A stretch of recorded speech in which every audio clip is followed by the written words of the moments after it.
Mishnah Bet.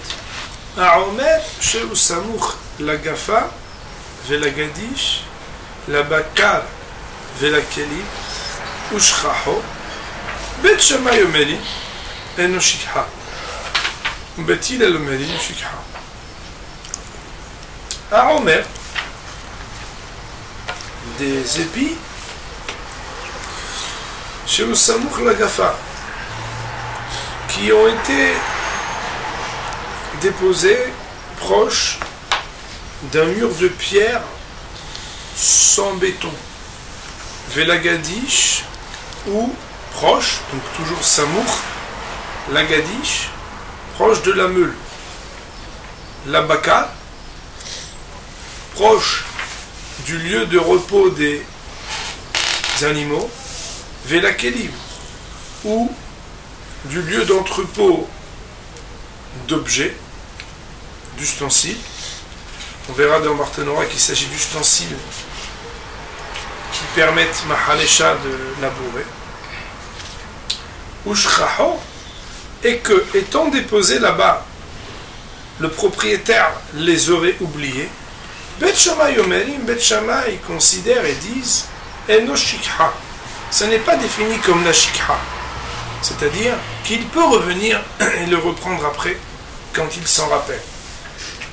Bet Hillel Omeri, et Bet Hillel de dire Shikha, c'est considéré déjà, même à ce stade-là, comme une Shikha, c'est-à-dire comme quelque chose qu'on ne peut plus revenir prendre et qui revient de droit. Voyons sur cette partie le Barthénora. La Gafa nous dit Barthénora, Geder Avanim, Sedurot Zoalzu Belotit. Il s'agit d'une barrière de pierre qui sont ordonnées les unes au-dessus des autres, sans titre. Titre, c'est une sorte de béton, en fait, c'est une boue qui vient... Ciment. Du ciment qui vient cimenter, donc, et coller les pierres les unes aux autres. Vela Kelim, Vela Kelim, c'est parce que c'était l'habitude comme ça. Vela Kelim, Kelem Harisha. On parle là-bas des ustensiles qui permettaient de labourer. Bet Shammai Omrim Eno Shikha. La raison pour laquelle Bet Shammai disent que ce n'est pas Shikha. L'uktayu de Bet Shammai ou Bet Hillel. La discussion, mais il faut donner la discussion entre Bet Shammai et Bet Hillel.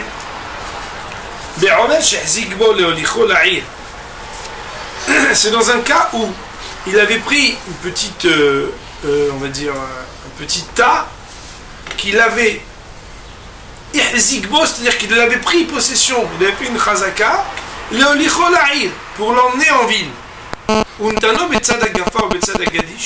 Et il l'a entreposé avant que de se rendre à la destination en ville, proche de ce mur de pierre non cimenté, ou proche de la meule. Mais il l'a oublié là-bas alors que c'était une étape qui n'était pas la destination, mais une étape intermédiaire. Dans ce cas-là, où il en avait déjà pris possession, et il l'avait déposé comme station, mais pas comme destination. Bet Shammai dit, mais attends, tu vois bien qu'il l'a pris dans ses mains, c'est qu'il en a pris une possession. C'est pas comme une shikra qu'il aurait totalement oublié. Là, il a fait une chazaka, il a pris dans ses mains. Étant donné qu'il a pris dans ses mains, alors c'est pas une shikra. Parce qu'une shikra, c'est quand tu l'as totalement oublié, tu n'en as pas pris possession. Ou Bet Hillel Omerim, mais Bet Hillel de dire Shikha, c'est considéré comme une Shikha. Ah, c'est Shikha, nous dit Barthénora, Ve'ad etanal le kaman. Mais pourtant, on va voir plus loin, Bematnitin dans la Mishnah, A'omer shehzikbol et olicho la'ir, que lorsque il y a un tas d'épis dont un homme propriétaire aurait pris possession pour l'amener en ville, ou shechaho, et qu'il l'avait oublié, après cela, Modim Bet Hillel et Bet Shammai She'eno Shikha, que normalement Bet Shammai et Bet Hillel sont d'accord là-bas, c'est une Mishnah où il n'y a pas de mahloket, que Be'emet, c'est pas une Shikha. Il dit non, mais ça dépend. Zéou, que Shelo Inniho Etzel Gafa Etzel Gadish. C'est quand il ne l'a pas déposé devant ce mur de pierre ou devant la mule. Ici, il manque quelque chose, donc nous allons juste lire quelques lignes du Tosfot Yom Tov, ce n'est pas notre habitude. Qu'est-ce que ça change pour Beth Hillel si, à partir du moment où il a pris possession, il l'a déposé devant un mur de pierre, ou il l'a déposé devant une meule, ou il ne l'aurait pas fait?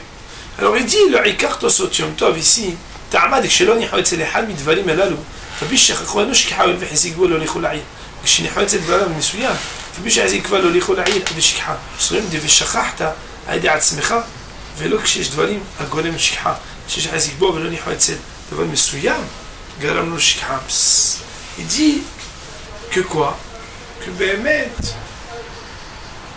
à partir du moment où tu l'as déposé dans un autre endroit,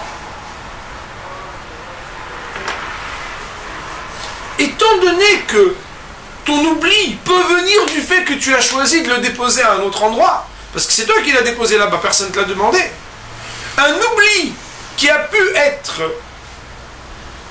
contracté par une action qui vient de toi ne s'appelle pas un oubli absolu tel que la Torah le demande. C'est pour ça que Beth Hillel vont dire, si Béhémet en a pris possession pour aller dans la ville, et tu l'oublies, Béhémet, ça ne s'appellerait plus une shikha.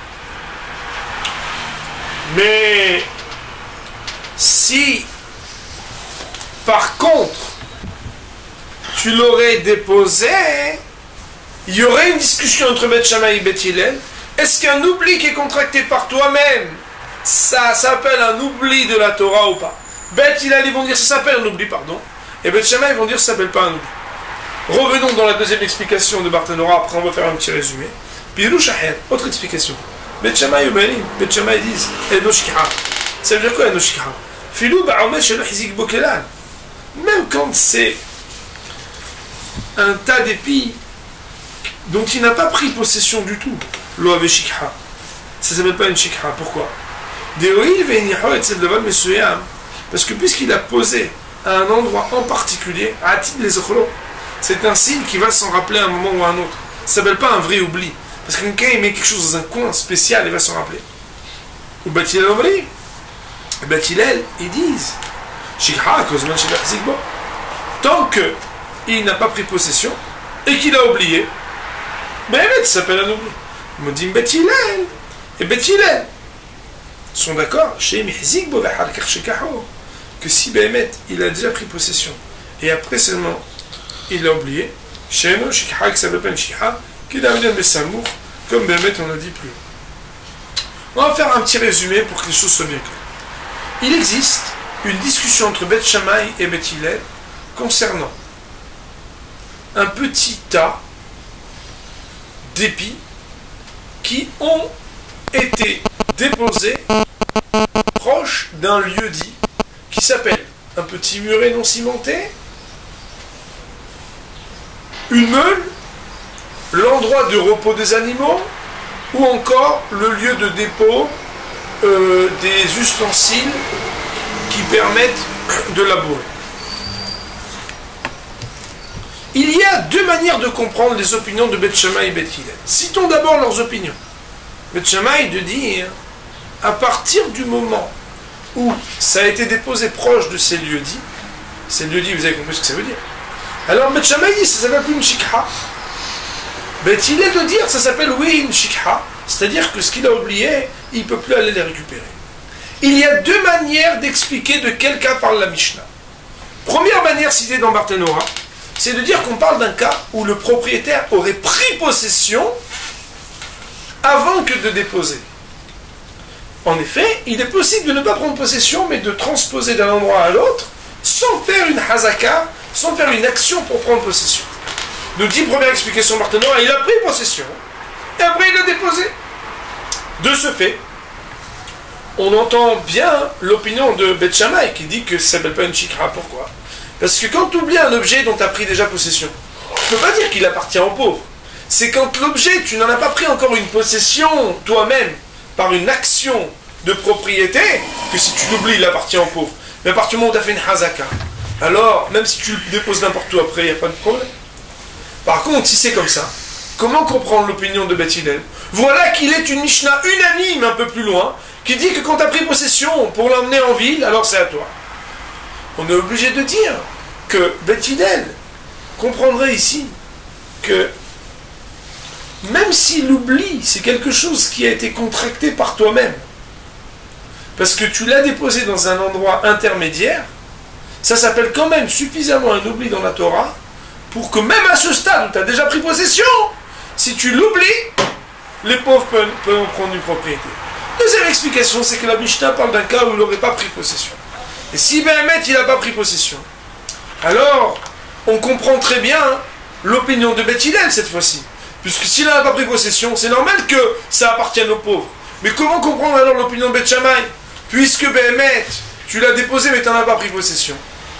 La réponse, c'est que d'après Beth Shammai, le fait de l'avoir déposé dans un endroit en particulier, la particularité, la singularité du lieu qui jouxte l'endroit où tu as déposé, on va dire, ton grain, ton céréal, tes épis, c'est un moyen mémotechnique, ou en tout cas qui va t'amener à te rappeler, et donc ça ne s'appelle pas un vrai oubli, parce qu'un oubli tellement singulier, c'est pas un vrai oubli, puisqu'à un moment ou à un autre, tu pourras t'en rappeler.